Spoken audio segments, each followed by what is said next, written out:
ordinario laboral, va a haber el procedimiento en materia de previsión social, el procedimiento en materia de faltas de trabajo y el juicio pues, ejecutivo laboral. Va a haber en el área colectiva lo que es únicamente se subdividen en dos. Aquí es mucho más fácil porque se mira únicamente la solución de los conflictos de carácter económico-social y la solución de los conflictos jurídicos de derecho. Aparentemente se mira fácil porque solamente hay esta división y estos se van subdividiendo en arreglo directo, vía directa, arbitraje, pero eso lo vamos a ver el otro semestre. En relación a estos procesos son los que nosotros vamos a ver en el transcurso de este curso, ¿verdad? Bueno, vamos a ver lo que es la demanda, la conciliación, pues es el proceso mediante el cual las partes, con ayuda de un tercero imparcial, intentan llegar a un acuerdo voluntario antes de acudir a la vía judicial o durante el mismo proceso, constituyendo pues el método alternativo preferente para solucionar el conflicto laboral. La conciliación. Necesito, por favor, que se vaya a su código de trabajo y vaya al artículo, ahorita le digo,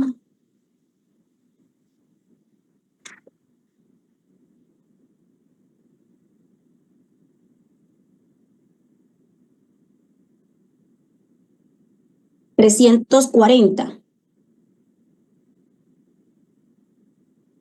Usted me avisa cuando ya lo tenga.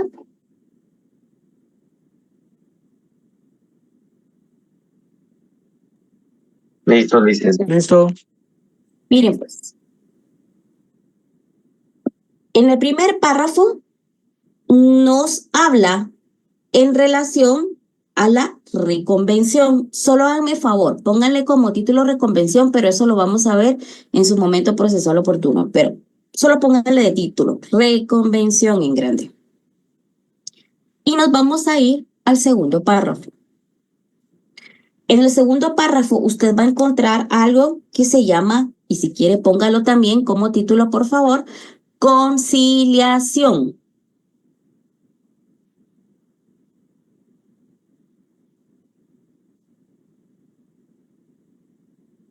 ¿Listo? Bueno, contestada la demanda y la reconvención se la hubiere, el juez procurará venir a las partes proponiendo las fórmulas ecuánimes de conciliación y aprobará en el acto cualquier fórmula de arreglo en el que conviniere, siempre que no se contraríen las leyes, reglamentos, disposiciones aplicables. Entonces, lo vamos a ver que dentro de las fases de la audiencia existe, pues, obviamente, una fase que es la conciliación. Aquí me está diciendo que el momento procesal oportuno para poderla presentar es después de contestada la demanda, ¿verdad? Contestada la demanda y la reconvención si la hubiere, el juez procurará venir a las partes. ¿Cuál es el artículo que nos da la facultad de poder utilizar el Código Procesal Civil y Mercantil? ¿Que es por supletoriedad? ¿Cuál es? El procesal civil y mercantil, licenciado. Acuérdense, se lo dije el día lunes. 320, ¿qué? Del Código de Trabajo. 326. Correcto, 326. Vamos a utilizar mucho lo que es el manejo de leyes, ¿sí? Esto, pues necesito que usted sepa y conozca y domine su código. Entonces, ¿qué dice el 326? Que yo puedo utilizar la ley de lo que es el Código Procesal Civil y Mercantil. Entonces, hágame favor, en este párrafo que anotamos donde habla de la conciliación, pongan ver artículo 97, Código Procesal Civil y Mercantil. ¿Y alguien que lo tenga a la mano, por favor? Disculpe, Lita, ¿qué artículo me mencionó? 90, ¿qué? Disculpe. 97. Pongámoslo en el chat, vamos a ver, me voy a tratar de organizar acá. 97, licenciada, si gusta le apoyo. Ok, gracias, 97, Código Procesal Civil y Mercantil. ¿Y por qué me faculta a mí que yo puedo utilizar el Código Procesal Civil y Mercantil? Vamos, ustedes pueden. ¿Por qué? ¿Por la qué? Por el artículo La superioridad Por parte frontal. fundamental del de la artículo conciliación, 326. licenciado. 326, correcto. ¿Y qué me dice el artículo 97 del Código Procesal Civil y Mercantil? Que los tribunales podrán de oficio o a instancia de parte citar a conciliar a las partes en cualquier estado del proceso. Ok. Aquí me está diciendo entonces que el Código de Trabajo me está diciendo que hay una fase específicamente de conciliación, pero también puedo utilizar el artículo 97 del Código Procesal Civil y Mercantil que me está diciendo que también puedo conciliar en cualquier momento. Hoy por hoy, pues ustedes dicen, bueno, o hay una fase o se concilia en cualquier momento. No, puede conciliarse en cualquier momento también. De hecho, yo, como les dije, les voy a traer a cabo una audiencia donde ustedes la van a escuchar. Y lo primero que va a hacer la juez antes de hablar, antes de prácticamente segmentar todas las fases que queden registradas, pues les va a hacer que concilien. Les va a decir, mire, usted tiene la intención de conciliar, trae la facultad para poder conciliar, para llegar a un acuerdo. Entonces, si ellos dicen sí, pues concilian y nos ahorramos prácticamente todo lo que es el trámite del proceso y automáticamente se levanta un acta, eso se convierte en un título ejecutivo y pues acortamos el tiempo. ¿Sí, Jafet? Licenciada, las fases del juicio oral del Código Procesal Civil y Mercantil son las mismas que las que regula el Código de Trabajo. No. Vamos paso a paso. Acuérdense que aparte es nuestro Código de Trabajo, solo hay cosas con las cuales nos vamos a ir apoyando con el Código Procesal Civil y Mercantil. Aparte es el área laboral, tiene sus propios plazos, tiene sus propias fases. Vamos a ir poco a poco, ¿sí? Únicamente hacemos referencia a algunas cosas que nuestro código específicamente no le especifica. Nos podemos apoyar, pero nuestro código de trabajo tiene sus propias etapas, sus propias fases, sus propios plazos. ¿Ahora sí? ¿Sí? Ok. Bueno, sigamos, pues.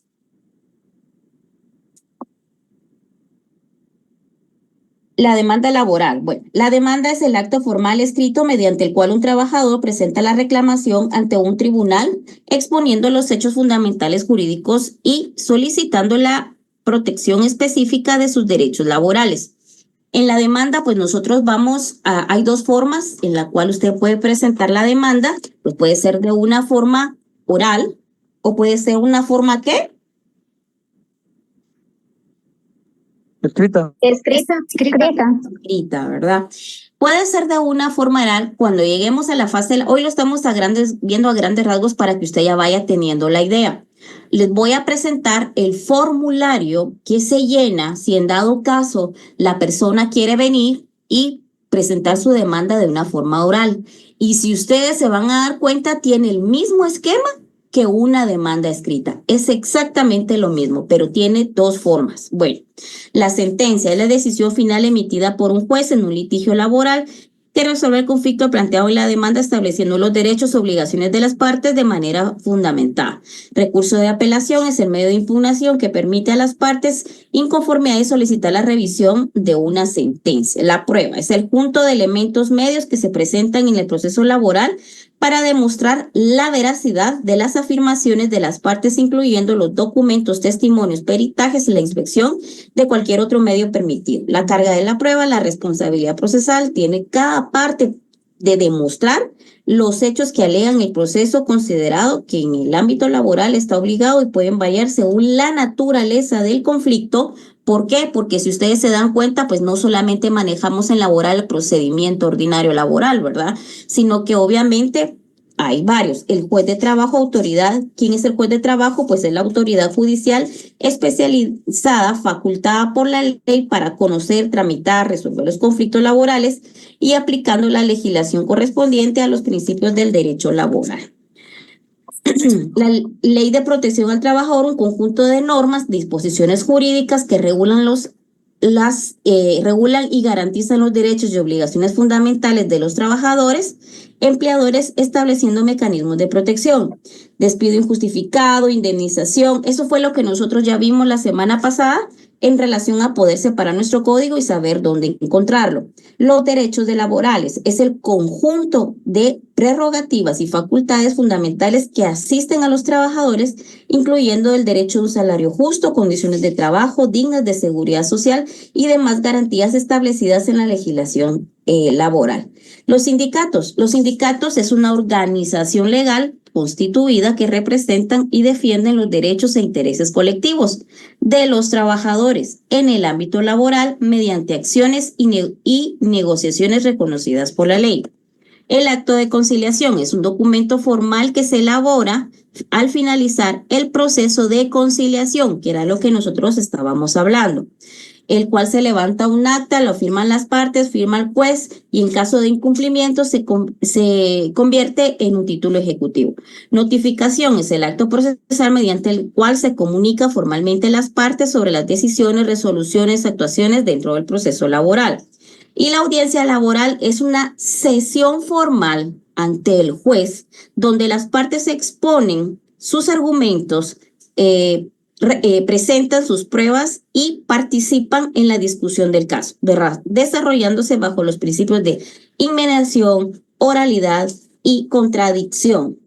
Bueno, en relación a la clasificación de del derecho procesal del trabajo, están los conflictos según su naturaleza, ¿verdad? Aquí hablamos de conflictos individuales, que son los que tengo pues del lado izquierdo, y estamos hablando que esta clasificación de los conflictos de trabajo constituye un elemento fundamental para comprender la complejidad, diversidad de las relaciones laborales. Esta taxonomía no solo permite una mejor comprensión teórica, sino que facilita el abordaje metodológico jurídico de las controversias laborales.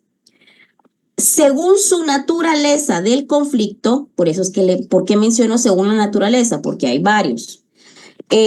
La definición, por ejemplo, la controversia que afecta a un trabajador específico, un número reducido de trabajadores.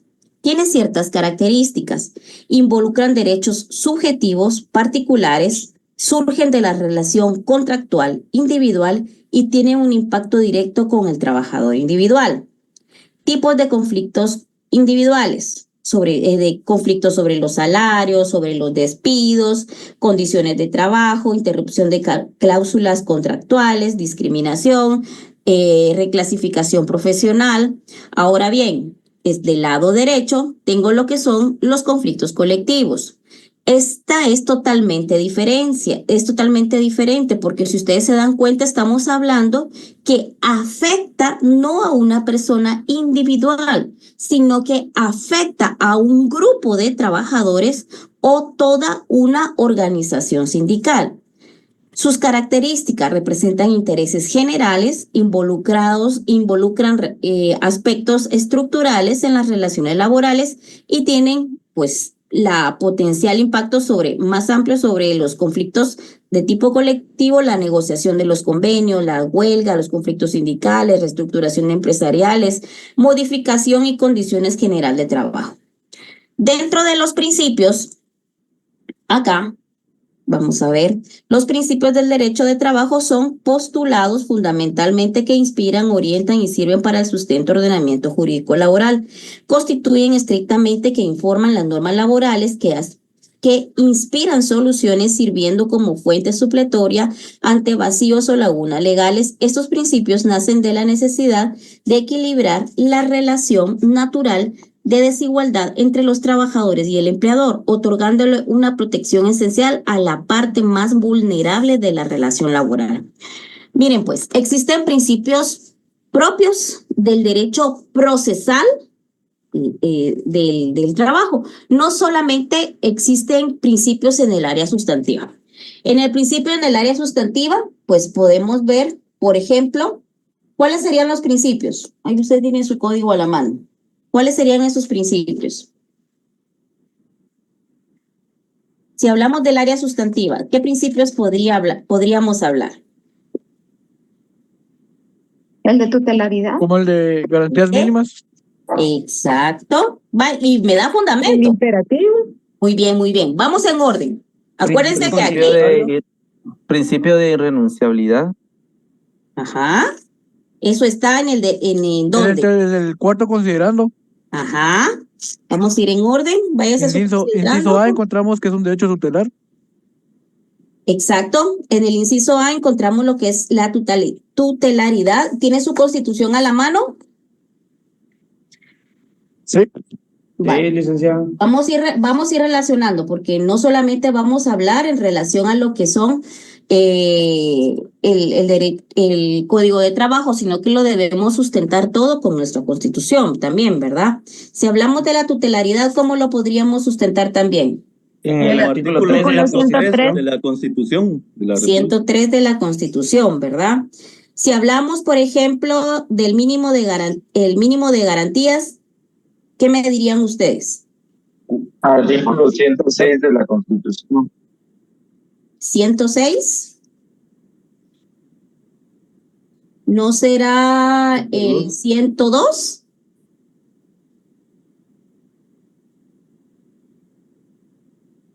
Sí, licenciada, es el 102, los derechos sociales mínimos de la legislación del trabajo. Anoten ahí, por favor, si son tan amables.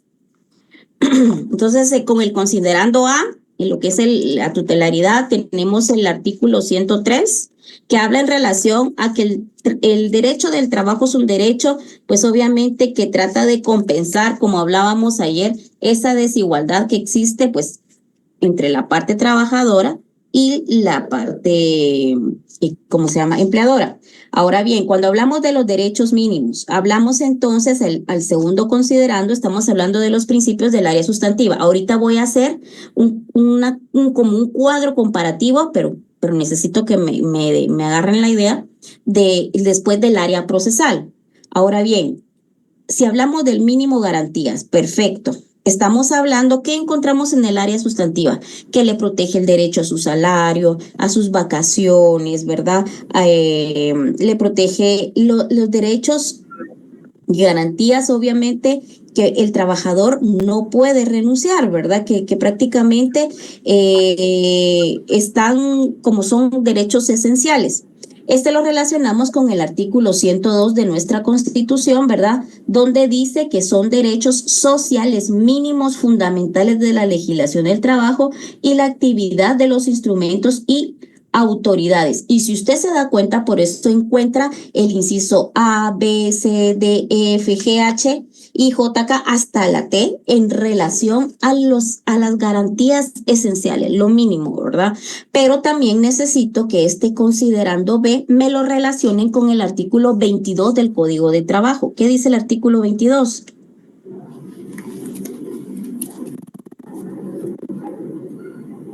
Pilas. ¿Qué dice el artículo 22? ¿Del Código de Trabajo, licenciado? Sí, Código de Trabajo. En todo contrato individual de trabajo deben entenderse incluidos por lo menos las garantías y derechos que otorguen a los trabajadores la Constitución, el presente código, sus reglamentos y las demás leyes de trabajo o de previsión social.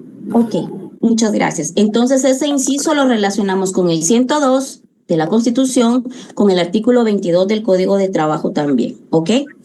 Entonces tenemos lo que es el derecho de una necesidad imperativa, ¿verdad? El trabajador es un derecho necesario, imperativo, que sea aplicación forzosa en cuanto a sus prestaciones, que sea, por ejemplo, relativo, el inciso D, que es relativo y prácticamente objetivo, que es un derecho público, donde dice el inciso E, ¿con qué otro artículo lo podemos relacionar? ¿Por qué lo puedo fundamentar como derecho público? En el artículo 17 y 14 del Código de Trabajo, 106 de la Constitución, licenciada. Espérame, que le voy a subir volumen porque no le escuché. ¿Me dijo? Artículo 14 y 17 del Código de Trabajo y el 106 de la Constitución. Es correcto, muy bien. El derecho del trabajo es una rama del derecho público, por lo que ocurrir su aplicación a intereses privados debe ceder el interés social y colectivo, ¿verdad? El 14 me está diciendo, en el presente código y su reglamento son normas generales ¿de qué? De orden público, ¿verdad? Y a su disposición se deben sujetar todas las empresas de cualquier naturaleza, ¿sí?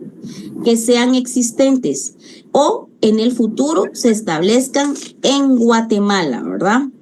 Ok, muy bien. Y obviamente el principio protector, que es para los efectos de interpretación de este código, sus reglamentos y demás leyes, el trabajo deben tomar en cuenta fundamentalmente el interés de los trabajadores en armonía con la conveniencia social. Muy bien. Entonces, si se dan cuenta, estos son los principios, estos son los conocidos principios y garantías mínimas. Por eso en la Constitución, pues usted encuentra como estos principios como principios sociales, ¿sí? Esto lo puede poner en la Constitución como título en el artículo 101, principios sociales, 101 de la Constitución. Muy bien. Ahora bien, nosotros ya vimos el área sustantiva, sí.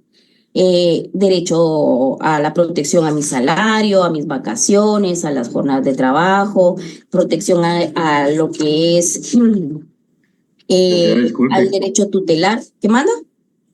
Disculpen, el inciso E dijo que era el artículo 106 de la Constitución. Sí. Y el artículo 14, ¿y cuál otro dijo? El del Código de Trabajo, no lo escuché. 17. 17. Correcto. Gracias. Muy bien.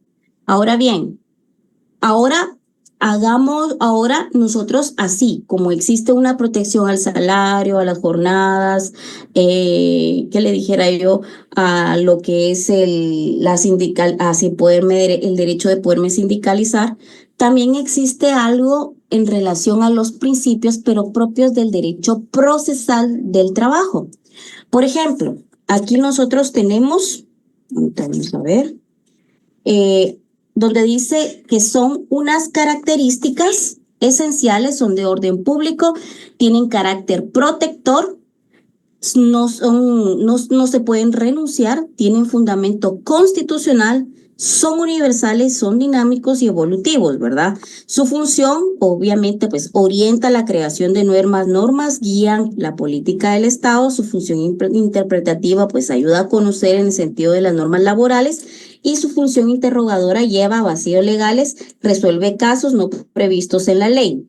La importancia de estos principios: garantiza la protección de los derechos laborales, mantienen el equilibrio entre las partes, aseguran la justicia social, promueven la dignidad del trabajo, facilitan la resolución de los conflictos laborales, y el fundamento es la desigualdad económica entre las partes, la subordinación del trabajador, la necesidad de la protección social, la búsqueda de la justicia social, la dignidad del trabajo. El alcance se aplica a todas las relaciones laborales, afectan tanto al sector público como privado y tienen relevancia nacional e internacional, influyen en la legislación, jurisprudencia, orientan las políticas públicas laborales. La naturaleza jurídica son formas fundamentales y tienen carácter imperativo y su aplicación es obligatoria. En los efectos, ¿cuáles son esos efectos? Bueno, tiene efectos jurídicos la validez de los actos y los contratos, interpretaciones normativas. Si hablamos de sociales, crean protección del trabajador, un equilibrio social y la paz laboral. Si hablamos de económicos, pues es el desarrollo económico sostenible, la justicia distributiva, el equilibrio en las relaciones laborales. Y si hablamos de características como un sistema, hablamos de una unidad, flexibilidad y permanencia. Si hablamos de la unidad, pues es un conjunto inherente, se comprende entre sí y actúan de manera coordinada. Si hablamos de su flexibilidad, se adaptan a cambios sociales, responden a nuevas realidades laborales y la evolución conforme al tiempo. Y su permanencia mantiene su vigencia en el tiempo y su resistencia a cambios coyunturales. La aplicación práctica: en la elaboración de leyes, reglamentos, en la negociación colectiva, en la resolución judicial de los conflictos y en la interpretación de normas laborales. En la formulación de políticas laborales, esta concepción de los principios del derecho de trabajo refleja su papel fundamental como garantes de la justicia social, protectores de los derechos laborales, orientadores del desarrollo normativo, instrumentos en el equilibrio social y pilares del derecho laboral moderno. Dentro de lo que son los principios, aquí ahí encontramos lo que es la celeridad procesal, la concentración, el conciliatorio, encontramos el democrático, economía procesal, equidad, estabilidad, imperatividad, impulso de oficio, inmediación y renunciabilidad. Por ejemplo, si hablamos en relación al principio protector, que era lo que estábamos hablando, pues aquí lo encontrábamos en el considerando A. Si hablamos en relación al principio de economía procesal, aquí hablamos entonces a un principio propio directamente del derecho procesal, ¿verdad? Que se tiene en el sentido de evitar el máximo de los gastos ocasionados en el proceso. En el principio de inmediación, vamos a ver, eso está... le digo, en el artículo 321 y 349 del Código de Trabajo. ¿Quién me lo puede buscar, por favor? ¿Y quién me puede leer otra persona la página 46? Uno el 321, otro es el 349 y el otro la página 46. Yo tengo la página 46. Ok, ¿qué dice? Dice... imperatividad, definición, no, perdón, ya me perdí. Inmediación, definición, principio que establece la necesaria e insustituible presencia del juez en la realización de los actos procesales, especialmente en la recepción de pruebas y alegatos. Garantiza el contacto directo del juez con las partes, los testigos y las pruebas, permitiendo una mejor apreciación de los elementos fácticos y jurídicos del caso. Este principio es fundamental para la formación de la convicción judicial, ya que permite al juez percibir directamente no solo el contenido de las declaraciones y pruebas, sino también elementos no verbales como el comportamiento, la seguridad y la credibilidad de los declarantes. Exacto, muy bien. Entonces ya entendemos que necesitamos, por ejemplo, la presencia del juez, ¿verdad? Estar en contacto directamente con él. Por ejemplo, en relación al principio de inmediación, leamos solamente el primer párrafo del 321. Artículo 321. El procedimiento en todos los juicios de trabajo y previsión social es oral. Hágame favor, ahí, ese donde dice oral, enciérralo en un círculo y si quiere su código de trabajo, porque tanto el código como el libro los vamos a estar subrayando. O sea, para mí estos dos son mis herramientas. Y póngale principio de oralidad. ¿Cómo puede fundamentar el principio de oralidad? 321. En este pedacito, 321, vamos a encontrar varios principios. Ok. Siga, licenciada, por favor. Actuado e impulsado de oficio por los tribunales. Consecuentemente, es indispensable la permanencia del juez en el tribunal durante la práctica de todas las diligencias de prueba. Ok, entonces, en la diligencia del medio de prueba encontramos 3 principios. ¿Cuáles son? Busquémoslos. Ya les di uno. ¿Cuáles son los otros 2?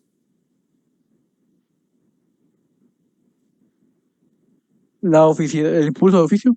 El impulso de oficio. ¿Y cuál es Inmediación. Inmediación. Entonces, usted hágame favor, colóquele ahí.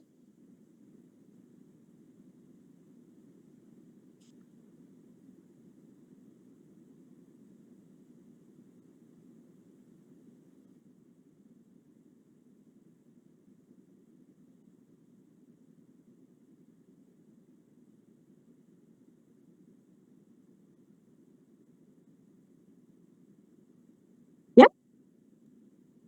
¿Qué le colocamos? Ahí hay 3 principios. Oralidad, principio de impulso de oficio y la inmediación.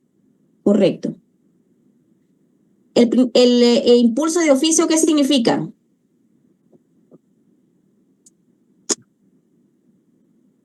Que el tribunal o el órgano jurisdiccional, sin necesidad de petición de parte, va a realizar las diligencias. Va a resolver, ¿verdad?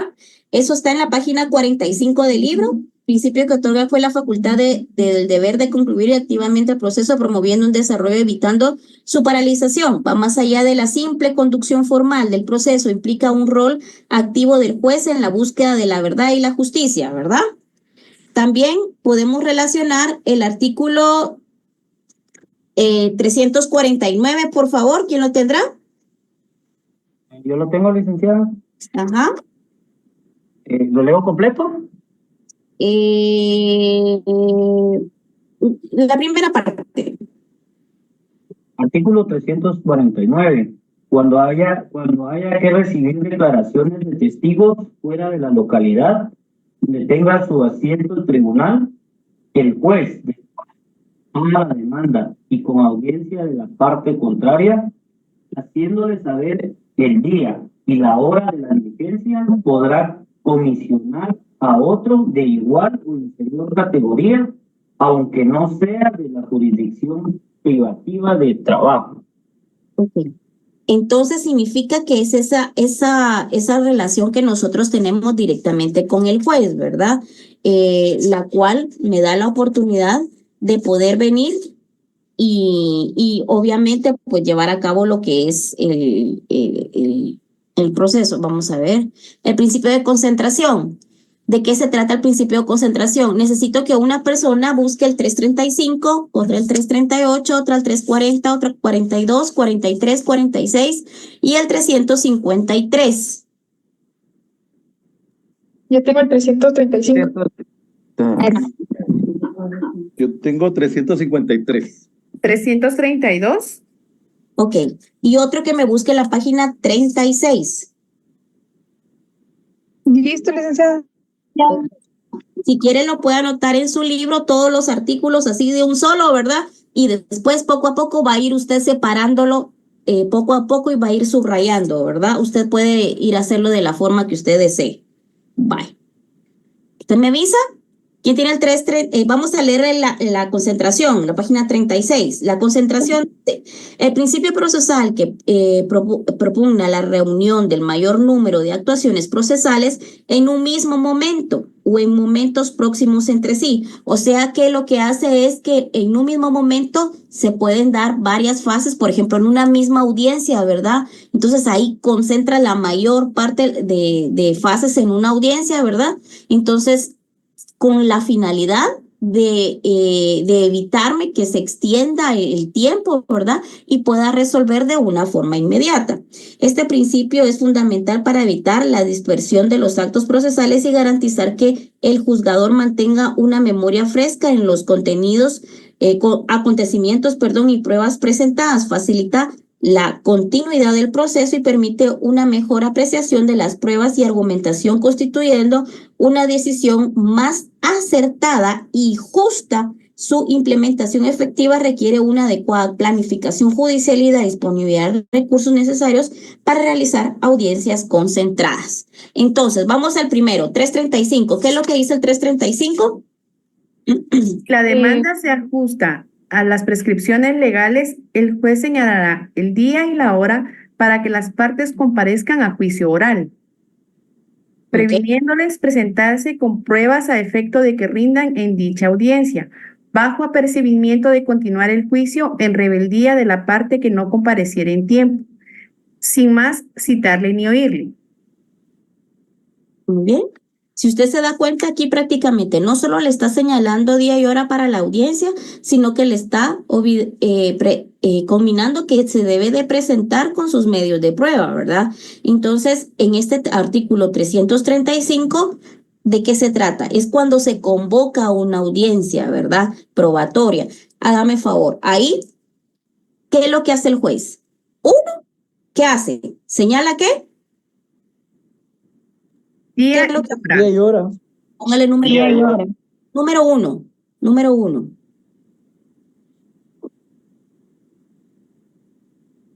Número 2, ¿qué es lo que hace? Le previene. Muy bien. Y número 3, ¿qué hace?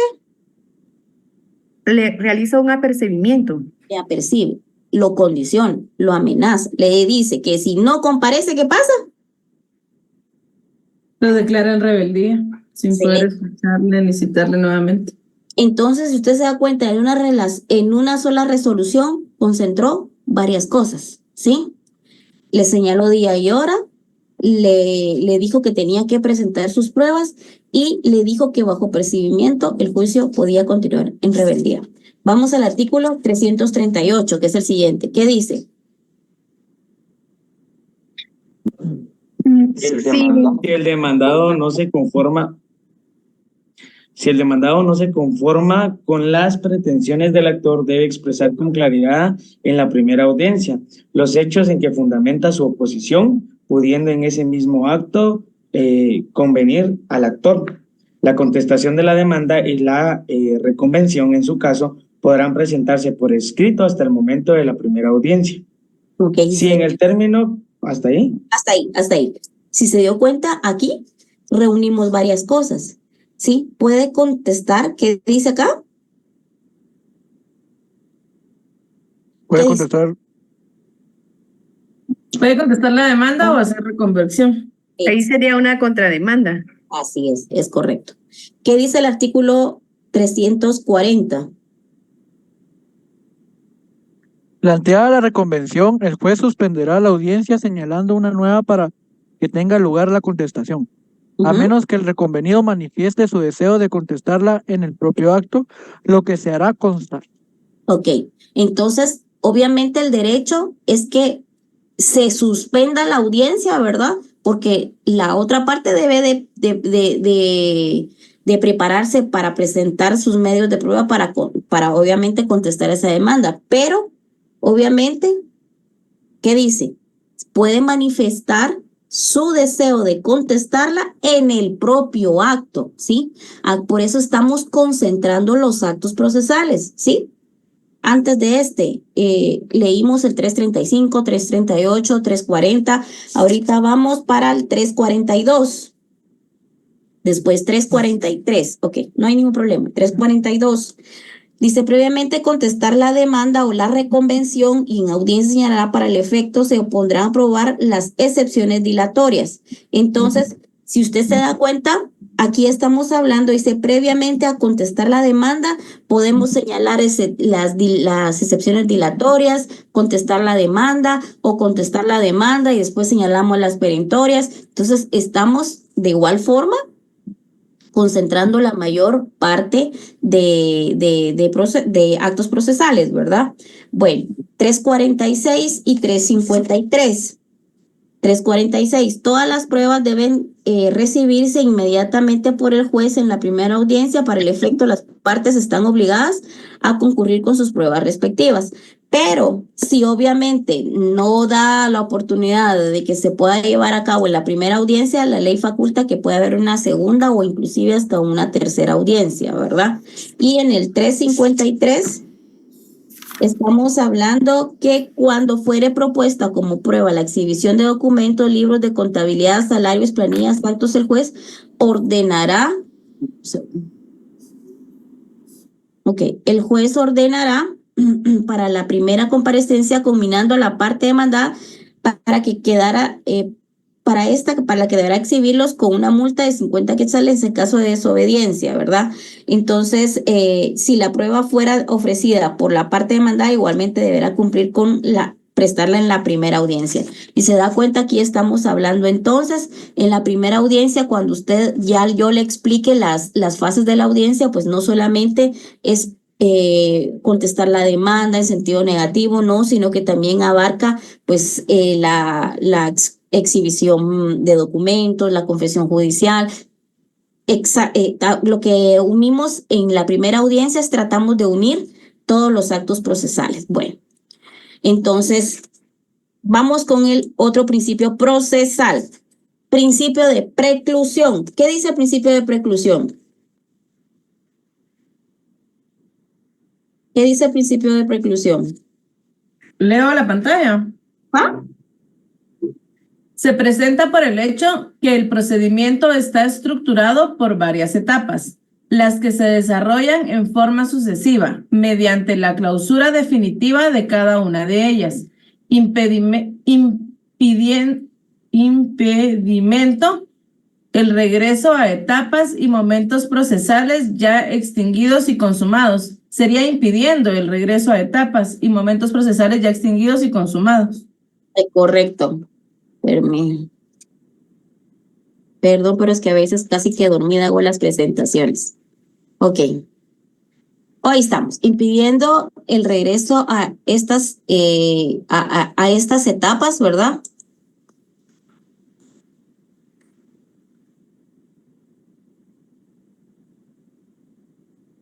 Ok, entonces, si obviamente presentamos la demanda y resulta que ya vamos en la fase de, ¿qué le dijera yo?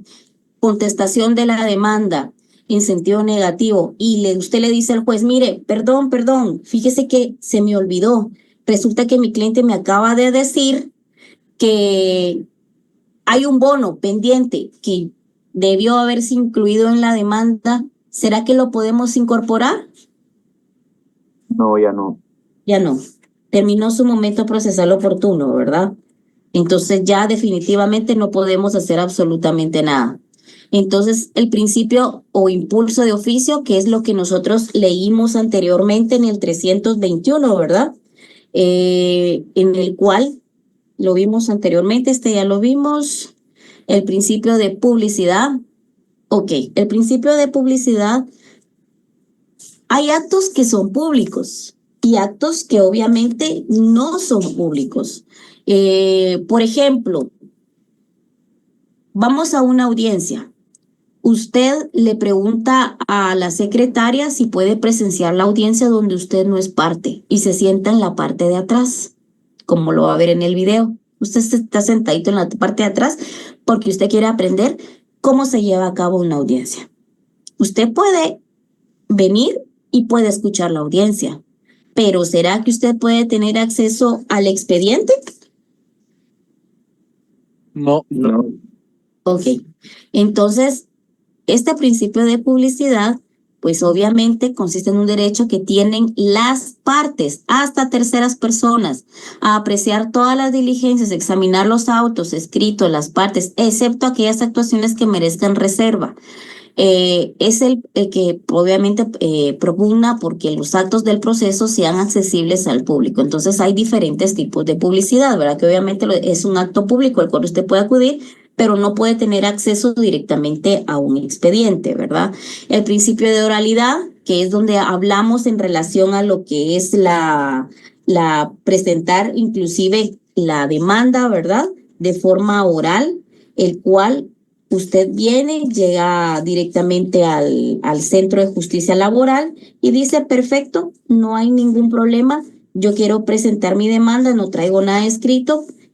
Como dicen en la página número 49, es el principio que establece la prevalencia de la forma oral en las actuaciones procesales, facilitando la inmediación. Entonces, por ejemplo, yo llego directamente con el comisario, con la persona que está ahí, le digo, mire, fíjese que yo necesito y quiero venir y presentar mi demanda, pero yo no tengo abogado, no conozco a nadie, la verdad es que por el momento no tengo a nadie en quien confiar. Entonces, ¿será posible que me pueda usted dar las hojas para poder demandar a una persona? Entonces, inmediatamente la ley dice que usted puede venir y puede presentar su demanda de forma oral, pero sigue siendo de forma escrita, ¿sí? Entonces, no necesariamente es que pues vaya a quedar grabado, sino que directamente usted va a venir y va a llenar esas hojas, las cuales pues ya al pasar, al sellarse esas hojas, le darán una copia a ustedes y esas hojas van a pasar al juzgado de admisibilidad. El juzgado de admisibilidad la revisa y obviamente pues ya se dicta la primera resolución, ¿verdad? Indicándole que debe comparecer el día y hora a la audiencia, le tiene que comparecer con sus medios de prueba y en caso de no comparecer, entonces automáticamente pues ya el proceso sigue en rebeldía, ¿verdad?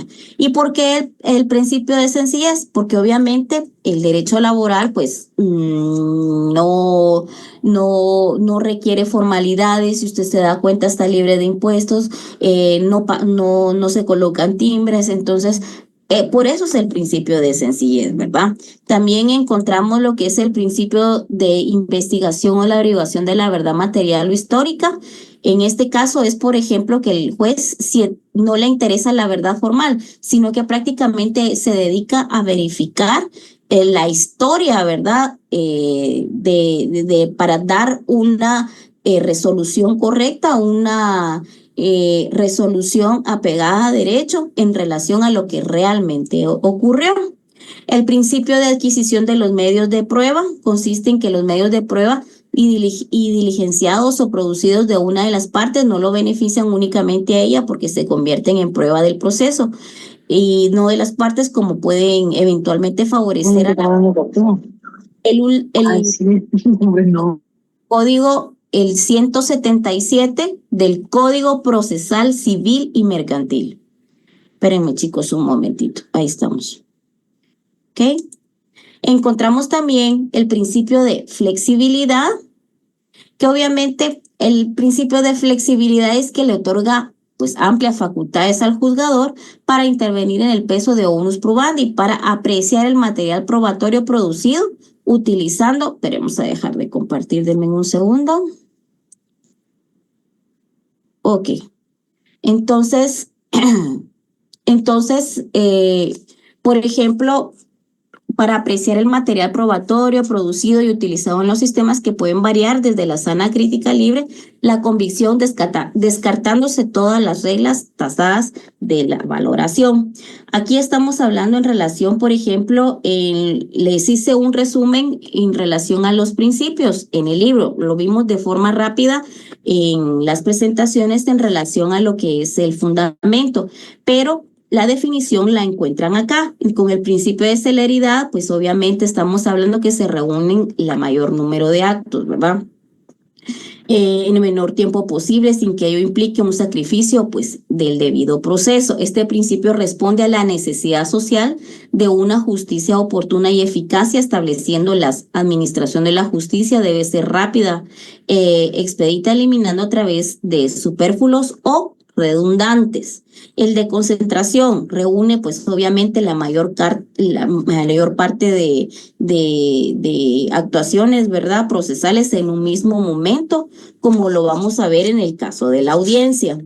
En el conciliatorio, que era lo que le estábamos hablando en relación a la búsqueda, por ejemplo, prioritaria de la solución de las consecuencias entre las partes en el conflicto, promoviendo la paz social a través del diálogo, entendimiento mutuo. Usted ya sabe el fundamento tanto en el Código de Trabajo como en el Código Procesal Civil y Mercantil.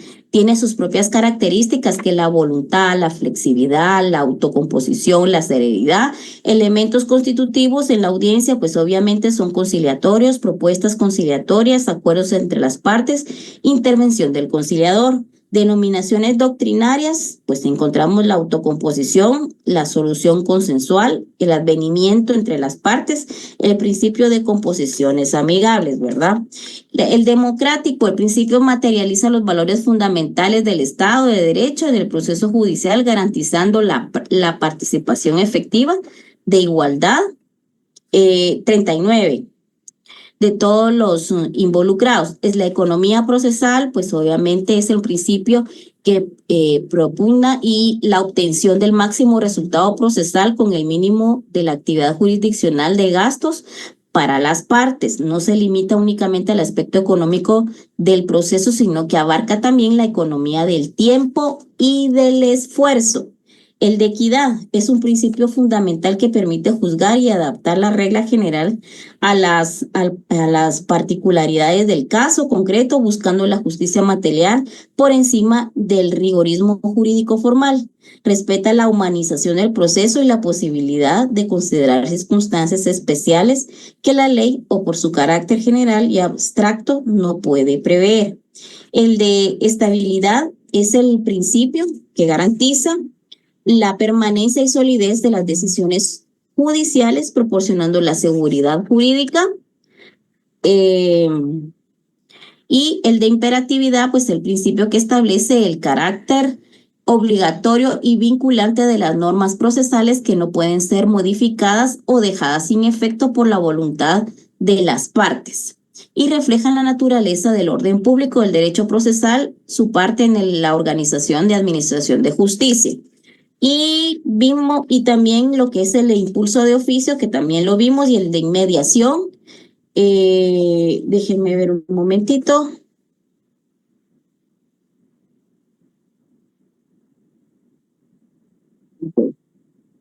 Ese principio que otorga al juez la facultad y el deber de conducir actividades del proceso, promoviendo su desarrollo y evitando su paralización, va más allá de la simple conducción formal del proceso, implica un rol activo del juez en la búsqueda de la verdad y la justicia.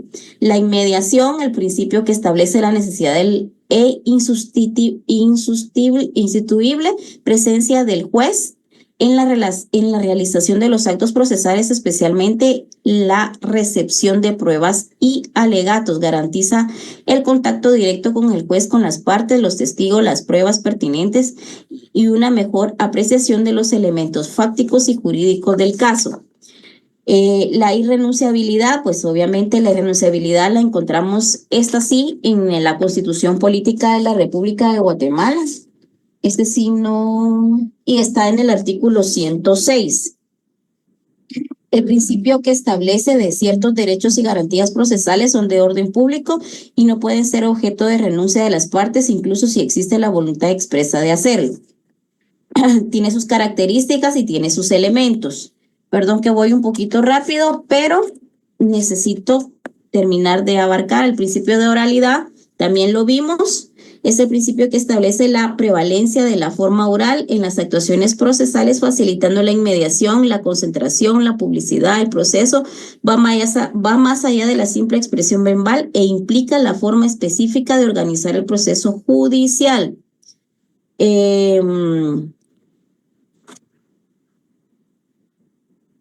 Más allá de la simple expresión verbal, implica una forma específica de organización del proceso judicial que privilegia el contacto directo entre el juez y las partes, la concentración de actos procesales y la transparencia del debate judicial.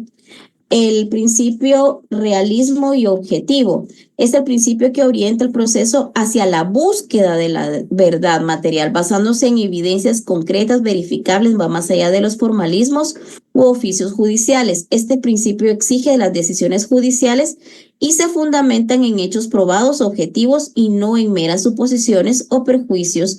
Implica un compromiso con la verdad y con la justicia. El sencillez, como hablamos, pues no se paga impuestos, ¿verdad? Entonces, el principio que promueve la significación de los trámites procesales y eliminación de los formalismos innecesarios que puedan obstaculizar el proceso y la justicia o su efectiva administración. Y el principio tutelar, el principio que garantiza la protección efectiva de los derechos sustanciales a través del proceso judicial, asegurando este sea un instrumento real de tutela de los derechos y no un obstáculo para su realización. Va más allá de la simple declaración de los derechos, exigiendo el proceso proporcione mecanismos efectivos para su protección y realización de la práctica. Entonces, no sé si alguien tiene alguna duda en relación a lo que son los principios. Chicos.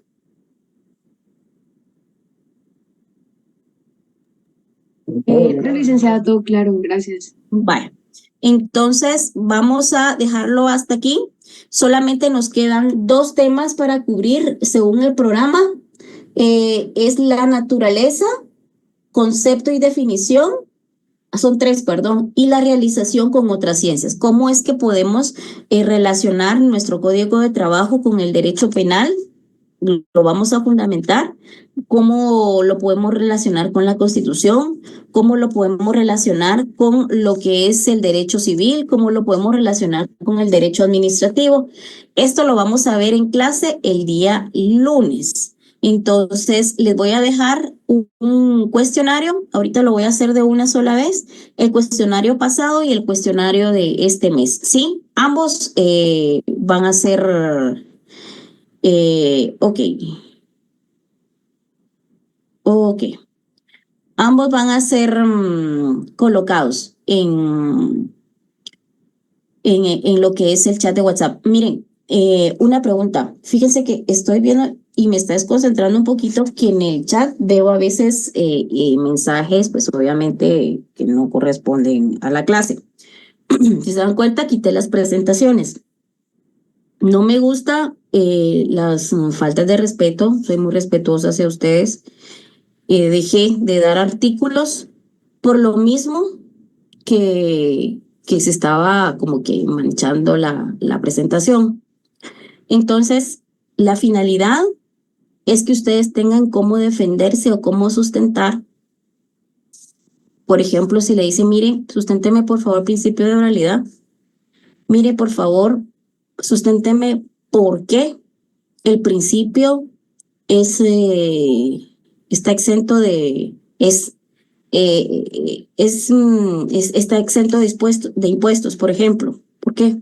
Entonces, lo tengo en el chat porque a veces las personas les es más fácil tomar una captura de pantalla, o sea, el fundamento. Pero si yo miro que, por ejemplo, manchan el pizarrón o algo por el estilo, lo voy a quitar. O sea, no peleo con nadie. Simple y sencillamente es que, pues, evito ese tipo de circunstancias. El chat lo dejo abierto sin ningún problema, ¿verdad? Pero sí si yo miro que hay algo fuera de lo que no pertenece a esta clase, lo voy a tener que quitar. No es maldad ni que la licenciada es mala, no. Es solamente cuidar ese respeto que existe entre ambos, ¿verdad? Entonces, no sé si alguien tiene alguna duda. En clase les voy a dictar los artículos pendientes que faltan para evitar malos entendidos, ¿sí? Yo con todo gusto les apoyo, les estimo, les tengo mucho cariño y mi intención es prepararlos para que usted me diga, fundamenteme el principio de oralidad, fundamenteme el principio de publicidad, fundamenteme el principio de... Y yo con todo gusto se lo voy a dar, pero mejor se los voy a dictar en clase, ¿sí? El día lunes. Bye. Entonces, ¿cuándo serán los primeros exámenes? Fíjese que no sé y por eso es que trato de ir corriendo porque estos temas... a mí sí me gusta cubrir el programa. ¿Por qué? Porque ustedes en un examen técnico profesional no los evalúan de cierta parte, le evalúan todo. Entonces trato de ir dándole lo esencial, que usted necesito que me vaya agarrando el ritmo. Eso sí, si no entiende, perdón, pregúnteme. Yo no me enojo. Repetimos, no hay ningún problema, ¿sí? Vaya. Entonces, con todo gusto, solo quedaron pendientes algunos artículos, se los voy a dictar y vamos a también relacionar nuestro código de trabajo con las demás en relación con las otras ciencias jurídicas y con todo gusto terminamos lo que corresponde a esta unidad. Después empezamos a hacer memoriales, vemos los procesos, cómo se tramitan, esa es otra historia, ¿verdad? Bueno. Eso lo vamos a ver en la segunda unidad. Así que listos, porque vamos con todo, ¿verdad? Bueno, entonces les agradezco por su apoyo. Que tengan bonita tarde. Cuídense, nos miramos el lunes, ¿sí? Gracias, licenciada. Gracias.